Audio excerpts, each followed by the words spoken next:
Good morning, Sunday. Ayan, so let's go sa church, CCF Church, then later sa River of Life Church. Ayan, every Sunday, dalawa kasi ina-attendan namin.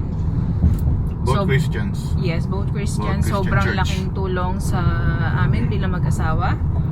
Ayan, syempre, since isa na kayo, dapat nasa center lagi si God.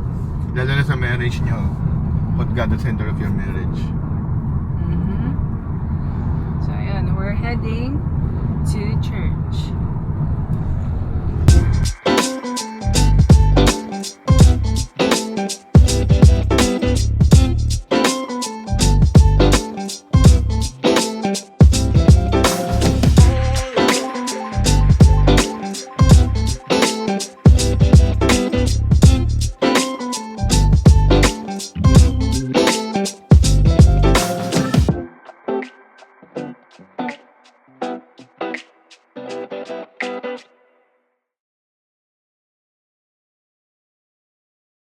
Cry against it. Warn them. Tell them what's wrong with them. Their wickedness has come before me.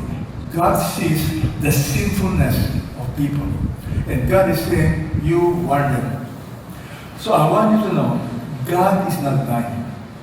But in order for people to change, God has to initiate.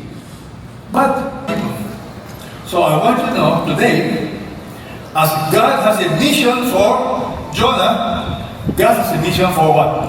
You. So can you tell your neighbor? Toward us, while we were yet sinners, Christ died for us. You know this?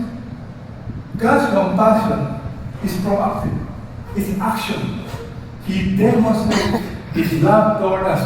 How? For every enemy, Jesus for my family, I speak the holy name, Jesus. Shout Jesus, shout Jesus, Jesus from the mountains, Jesus in the streets, Jesus in the darkness over every enemy, Jesus for my family, I speak the holy name, Jesus.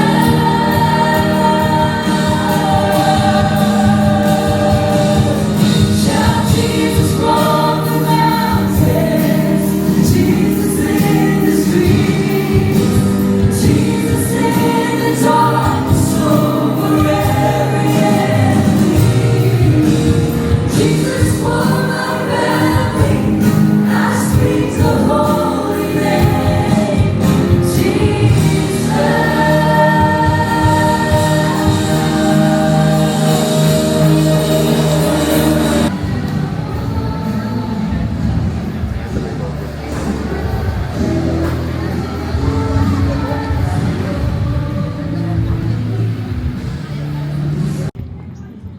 Next naman, sa River of Life Church. Ayan, so pupunta na kami doon. Grabe. Yung oras namin, hinahatin namin sa dalawa para ma-attendan namin lahat. We're heading to the next church. We're heading to Baptist.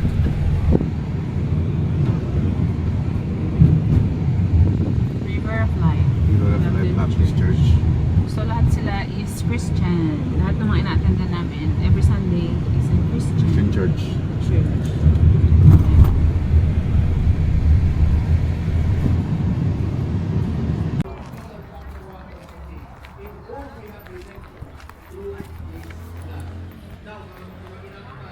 Kung meron man sa ating kalagitnaan ngayon na gusto mong i-approach ang holy na Diyos, kailangan mo ang dugo ng ating Panginoon sa Kristo. Hindi religion. Hindi ang baptist. Hindi kung anuman religion. Kundi ang dugo ng Panginoong Kristo, kailangan mo siyang tanggapin, magpakumbaba, humingi ng tawad sa Kanya, dahil holy ang Diyos natin. Amen. Amen. At ang utos po sa atin, mga minamahal, maging holy tayo. Hindi man tayo kasing holy ni Jesus Christ, hindi man tayo kasing holy ng Diyos, Pero pilitin natin na mamuhay na holy dahil ang Diyos natin ay holy. Amen! Amen po? Kasi lagi ko sinasabi po sa atin mga kapatid, mahalaga pa rin ang holiness sa simbahan. Bakit? Dito makikita ng pinaglilingkuran mo ay holy. Amen po ba? Who is holy? Yan, Amen? buwan talaga. Okay. Kaya Babasa tayo, verse. tayo. Marita na tayo sa verse. Hi guys, I'm Freya. Speaking of love, nabanggit ni Brother Red last Sunday, tinanong ko siya, ganun ang preso mo ng linggo. Sabi ko, yung foundation, bakit tayo gumagawa yung love. Dahil alam niyo po ba, love is not only a verb. Okay? 1 John chapter 4. 1 John chapter 4. God is love.